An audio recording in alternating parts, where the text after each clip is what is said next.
Hey guys, welcome back to the college edit, जहां engineering को बनाया जाता है थोड़ा इंटरेस्टिंग, थोड़ा फन। तो आज की इस वीडियो में हम बात करेंगे कि बीयू फर्स्ट सेमेस्टर फिजिक्स के, इंजीनियरिंग फिजिक्स के VVI टॉपिक, जो कि आपको सेमेस्टर एग्जाम में वो टॉपिक से 100% क्वेश्चन देखने को मिलेगा ही मिलेगा। एग्ज़ाम नज़दीक आ चुका है, समय बहुत कम है, तो इसको देखते हुए मैंने डिज़ाइन किया है सिलेबस को देखते हुए। और आप देख सकते हैं PYQ को देखते हुए, सब आपके सामने है। उसे देखते हुए मैंने डिज़ाइन किया है एक VVI टॉपिक का लिस्ट, जिससे कि आपको आसान होगा कम समय में अच्छे मार्क्स लाने में। तो चलिए हम चलते हैं कि वो कौन सा सिलेबस कौन सा है और सिलेबस कौन सा है और क्या उसमें टॉपिक है। तो देखिए, ये है आपका बीटेक कंप्यूटर साइंस इंजीनियरिंग। ये सभी के लिए है जिनका फर्स्ट है सेमेस्टर। फिजिक्स जिनको भी पढ़ना है, इंजीनियरिंग फिजिक्स है, सब्जेक्ट कोड है 100 110। आप यहाँ देख सकते हैं, ये इंजीनियरिंग फिजिक्स का सब्जेक्ट, जो कोर्स का जो चैप्टर पढ़ना है वो है। सबसे पहला जो है वो है आपका, आप देख सकते हैं यहाँ पे सबसे पहला है कि सबसे पहला है फ्रेम ऑफ रेफरेंस। पहला यूनिट में आपको फ्रेम ऑफ रेफरेंस और ऑसिलेशन पढ़ना है। सेकेंड यूनिट में ऑप्टिक्स और लेज़र है। थर्ड यूनिट में क्वांटम मैकेनिक्स है। और फोर्थ क्वांटम मैकेनिक्स और थर्ड यूनिट में ही है एप्लीकेशन इन वन डायमेंशन। और उसके बाद है यूनिट 4 में वेक्टर कैलकुलस और यूनिट 4 में ही है इलेक्ट्रोस्टैटिक्स। और यूनिट 5 में है मैग्नोस्टैटिक एंड उसी में है इलेक्ट्रोडायनेमिक एंड इलेक्ट्रोमैग्नेटिक वेव्स। और यूनिट 6 में है introduction to solid and semiconductor.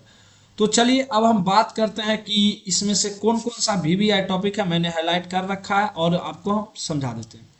देखिए, फर्स्ट वाला से फ्रेम ऑफ रेफरेंस से आपका non inertial frame of reference, इससे क्वेश्चन आ सकता है। आप देख सकते हैं यहाँ पे नॉन इनर्शियल से आ सकता है। उसके बाद रोटेटिंग सिस्टम, सेंट्रीपिटल, इससे नहीं, अभी इससे कम क्वेश्चन पूछा जाता है, लेकिन इसी में है। और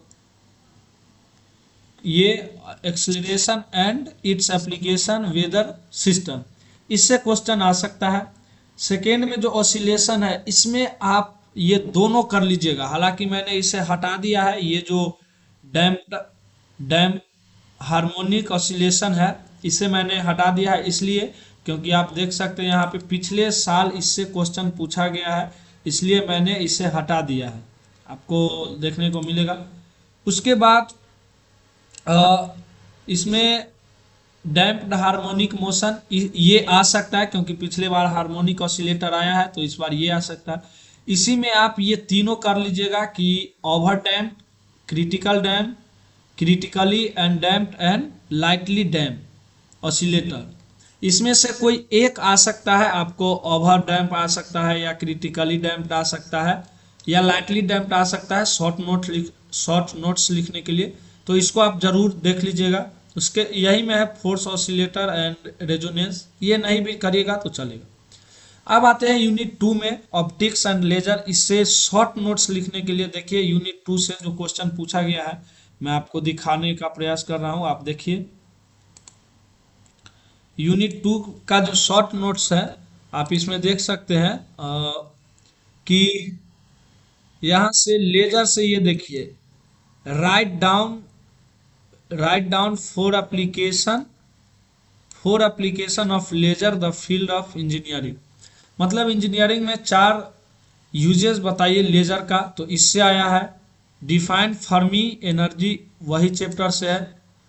तो आप देख सकते हैं कि लेजर और ऑप्टिक्स से क्वेश्चन पूछा जाता है। तो इसमें आप देख लीजिएगा हाइजेनबर्ग प्रिंसिपल, इसी में है यंग्स डबल स्लिट एक्सपेरिमेंट, ये आने का बहुत ही ज़्यादा चांस है। उसके बाद है Fraunhofer diffraction from single slit and circular aperture, ये इसलिए मैंने हाईलाइट किया क्योंकि इससे पिछले साल क्वेश्चन नहीं पूछा गया है, तो हो सकता है कि ये क्वेश्चन आए इस बार। सुपरपोजिशन से पिछले साल क्वेश्चन पूछा गया था, इस बार कम चांस है, बट एक बार देख लीजिएगा। उसी में है diffraction, grating and their resolving power, इससे भी क्वेश्चन आ सकता है। लेजर में आप, लेजर में ध्यान रखिएगा, ये सबसे क्या इसको बोले, सबसे इम्पोर्टेंट है। लेजर से क्वेश्चन आएगा ही आएगा, 100% आएगा। लेजर आप लोग देख के ही जाइएगा, क्योंकि 100% इससे क्वेश्चन 3 नंबर में पूछे, 7 नंबर में पूछे, क्वेश्चन आएगा। इसमें सबसे पहला है Einstein Einstein theory of matter radiation interaction. Einstein coefficient भी है, ए एंड बी, तो ये देख लीजिएगा, ये दोनों में से एक आएगा ही। आइंस्टीन कोफिशिएंट आए ए एंड बी में रिलेशन लिखने के लिए, या आइंस्टीन थ्योरी, ये आ सकता है। उसके बाद है amplification of population inversion. Population inversion ये जो है, ये आप अच्छे से देख लीजिएगा, पॉपुलेशन इन्वर्जन, इससे क्वेश्चन आता है। पॉपुलेशन इन्वर्जन से क्वेश्चन आता ही आता है, ठीक है। तो और इसी में है, ये मैं इसे हाईलाइट कर देता हूँ, इसी में है लेजर।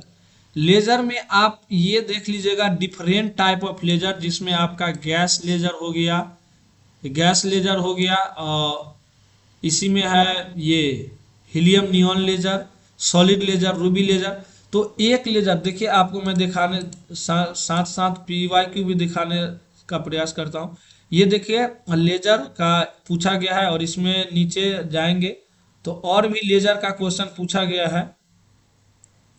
ये photo Einstein photo electric effect equation, वही यूनिट का है।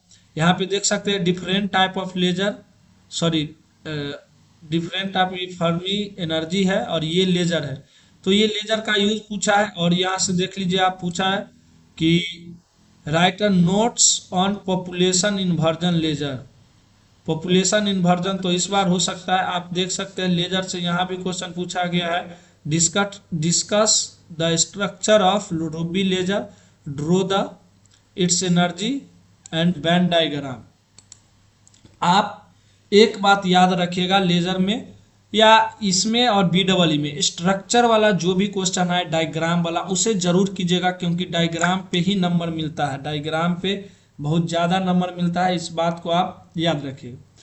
तो इसमें आप वो देख लीजिएगा, लेजर में डिफरेंट टाइप ऑफ लेजर जो भी है, ये जितने भी लेजर है, gas laser, helium laser, solid laser, ये सभी लेजर में से कोई एक या दो आ ही सकता है। पिछले ईयर तो देख सकते हैं यहाँ पे डिफरेंट टाइप लेजर पूछा, फिर यहाँ पे रूबी लेजर पूछा, पॉपुलेशन इन्वर्जन लेजर पूछा, तो पिछले साल तो लगभग 8-10 नंबर का पूछ लिया था इसी से। अब आते हैं यूनिट 3 में, जो कि हमारा क्वांटम मैकेनिक्स। इसमें आप लोग इससे भी शॉर्ट नोट्स लिखने के लिए आएगा। क्वांटम इफेक्ट है, फोटो इलेक्ट्रिक इफेक्ट है, wave particle duality, de Broglie hypothesis, Heisenberg uncertainty principle. ये जितने हैं 1 2 3 4 5, ये 5 में से आपका 210% आप लिख लीजिए कि 2 एग्जाम में देखने को मिल जाएगा। यहाँ से 2 जो है एग्जाम में आ सकता है नहीं, एक तो कंफर्म है, लेकिन 2 भी आ सकता है, कभी कभी 2 भी दे देता है, तो आप इसे भी कर लीजिएगा, ठीक है। जितने भी इसमें है, कॉम्पटन इफेक्ट है, शॉर्ट नोट्स लिखने के लिए आएगा, और 3 नंबर में भी दे सकता है, 7 नंबर में भी दे सकता है, तो इसे देख लीजिएगा। उसके बाद इसी में है लॉन्ग क्वेश्चन, इससे आ सकता है wave function and wave packet क्या होता है ये बताइए, फेज एंड ग्रुप वेलोसिटी ये पूछ सकता है, ठीक है।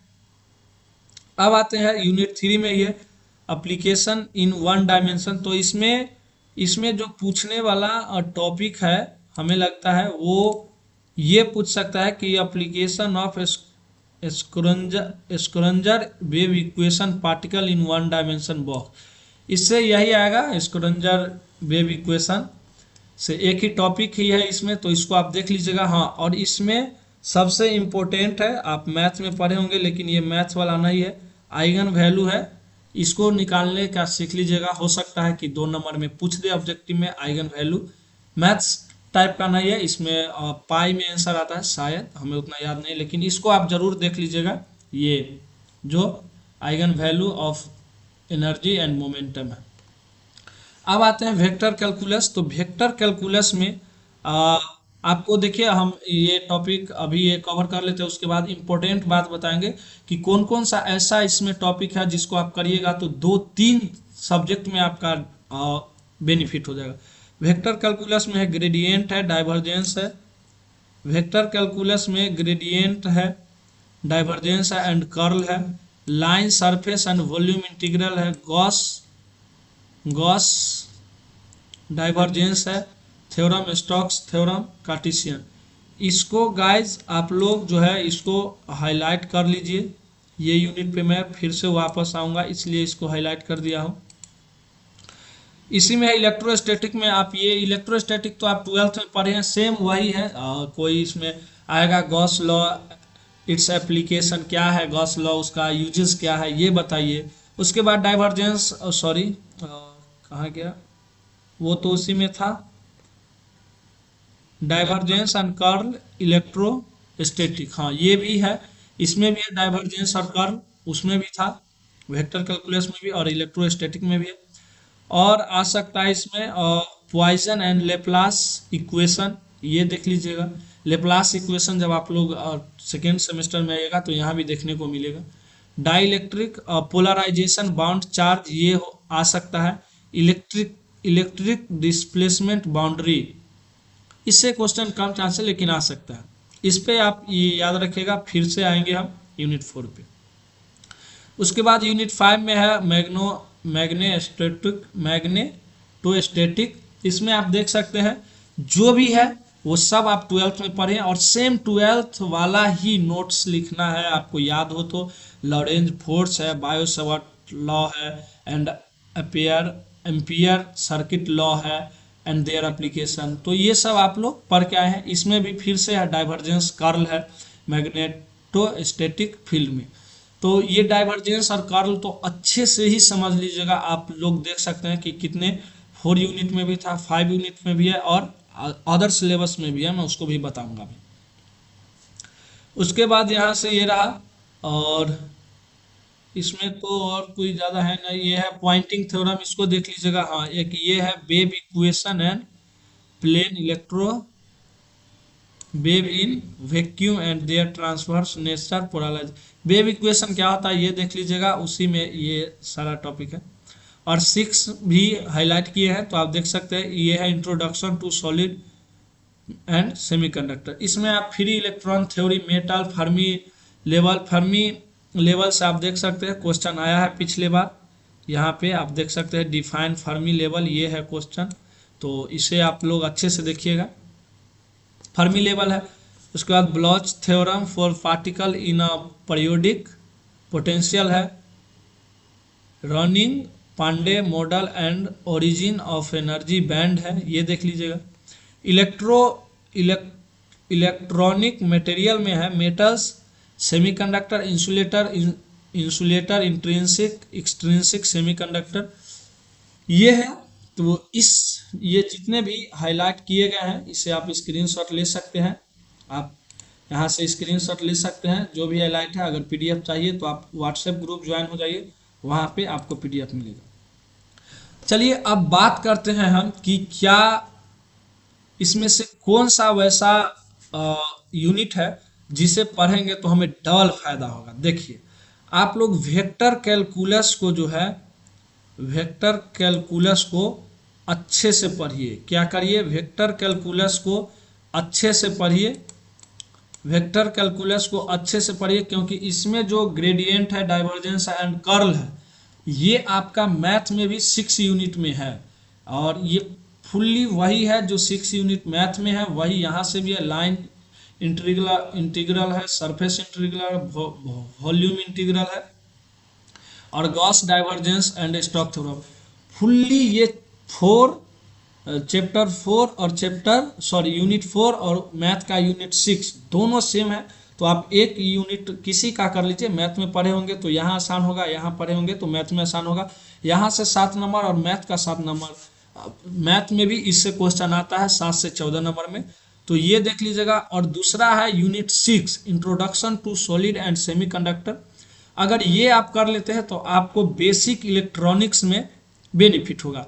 वहाँ भी आपको metal, semiconductor, insulator, intrinsic, extrinsic semiconductor, ये सब से पीएन जंक्शन हो गया, ये सब से क्वेश्चन वहाँ भी आते हैं, क्वेश्चन यहाँ भी आते हैं। तो ये जो दो यूनिट है, यूनिट 4 और यूनिट 6, ये दोनों को आप अच्छे से कर लीजिएगा। यूनिट 4 और यूनिट 6 कर लीजिएगा ताकि आपको डबल फायदा हो जाएगा। डबल फायदा मतलब बाय वन गेट वन के टाइप का हो जाएगा, ठीक है। अब आइए पिछले साल कैसे क्वेश्चन पूछा था जरा वो मैं बता दूं। देखिए ये बिहार इंजीनियरिंग यूनिवर्सिटी का ये फर्स्ट सेमेस्टर हम लोग का ही क्वेश्चन है, हमारा ही है। आप लोग ये जो टिक लगा हुआ है ये सबको इग्नोर कीजिएगा, गलत भी मार के आए होंगे क्योंकि उस टाइम गलत ही बनाए होंगे। सही होगा तो आप लोग देख लीजिएगा। पिछले साल देखिए मात्र 2 ही अब 3 ऑब्जेक्टिव दिया था, बाकी नोट्स लिखने के लिए दे दिया था। तो आप लोग ये भ्रम में मत रहिएगा कि ऑब्जेक्टिव मिलेगा, ऑब्जेक्टिव नहीं भी मिल सकता है। आप देख सकते हैं पिछले साल 3 ऑब्जेक्टिव ही दिया था, बाकी शॉर्ट नोट्स लिखने के लिए था कि लेजर क्या है, लेजर के application, define Fermi level, time independent Schrodinger wave equation, one dimension, ये सब पूछा था। और उसके बाद सेकेंड में फिर 2 क्वेश्चन था, थर्ड में 2 क्वेश्चन था, और फोर्थ में 2 क्वेश्चन था। ये पिछले साल का है, ये पैटर्न आप देख सकते हैं। फिर 9 नंबर क्वेश्चन में आएगा शॉर्ट नोट्स लिखने के लिए, जिसमें आपका 3 दिया था, जिसमें 2 पे लिखना था। इसमें दिया था आइंस्टीन फोटो इलेक्ट्रिक इक्वेशन, और एक था पोलराइजेशन मैकेनिज्म डाई इलेक्ट्रिक, और एक रेजोनेंस था। तो आप देख सकते हैं रेजोनेंस अगर फिजिक्स में पढ़े होंगे तो बीड वाली में भी काम आ जाएगा। तो ये थी आज की कुछ जो हमें लगा कि नहीं इससे क्वेश्चन आ सकता है, तो ये था आज के फिजिक्स के वीवीआई टॉपिक। कैसा लगा ये टॉपिक आप लोग कमेंट में ज़रूर बताइए। और मैंने वीवीआई बताया, इसका मतलब ये नहीं है कि क्वेश्चन उसी से आएगा और जो मैंने नहीं बताया उससे नहीं आएगा। क्वेश्चन दोनों से आ सकता है, सिर्फ एक गेस होता है, वो मैंने आपको देने का प्रयास किया क्योंकि टाइम बहुत कम है और जो बच्चे नहीं पढ़े होंगे तो उनके लिए ये अच्छा साबित हो सकता है। अब नेक्स्ट किस सब्जेक्ट का आपको वीवीआई टॉपिक चाहिए वो कमेंट में ज़रूर बताइएगा। सिविल का भी हम लेके आने का प्रयास करेंगे, जो जिसमें केमिस्ट्री होगा, इंग्लिश होगा, सब सीरीज चलता रहेगा। डे बाय डे हर दिन आपको एक वीडियो मिल जाएगा वीवीआई टॉपिक का। अगर आपको किसी टॉपिक में दिक्कत है कि इस टॉपिक को समझा दीजिए भैया, एक्सप्लेन कर दीजिए, तो आप लोग कमेंट में ज़रूर बताइए। हम कोशिश करेंगे क्योंकि हम टीचर तो हैं नहीं, हम भी अभी क्लियर ही किए हैं, थर्ड सेकेंड सेमेस्टर से पास ही हुए, एग्ज़ाम ही दिए, अभी पास भी नहीं हुए। तो हम कोशिश करेंगे कि हमको जो दिक्कत आए वो आपको ना आए। तो इसी के साथ आज का वीडियो यहीं पे समाप्त करते हैं। अगर वीडियो अच्छा लगा हो तो चैनल को सब्सक्राइब कर लीजिएगा। बिहार इंजीनियरिंग से रिलेटेड हर चीज़ का अपडेट, नोटिस हो, एग्जामिनेशन फॉर्म हो, जो भी हो, सारा चीज़ का अपडेट दिया जाता है। तो चैनल को सब्सक्राइब जरूर कर लीजिएगा ताकि कोई भी वीडियो डाले तो आप तक पहुंच पाए। तब तक के लिए अपना ध्यान रखिए और पढ़ाई पे फोकस कीजिए क्योंकि एग्ज़ाम बहुत जल्दी आने वाला है। तब तक के लिए धन्यवाद, थैंक यू।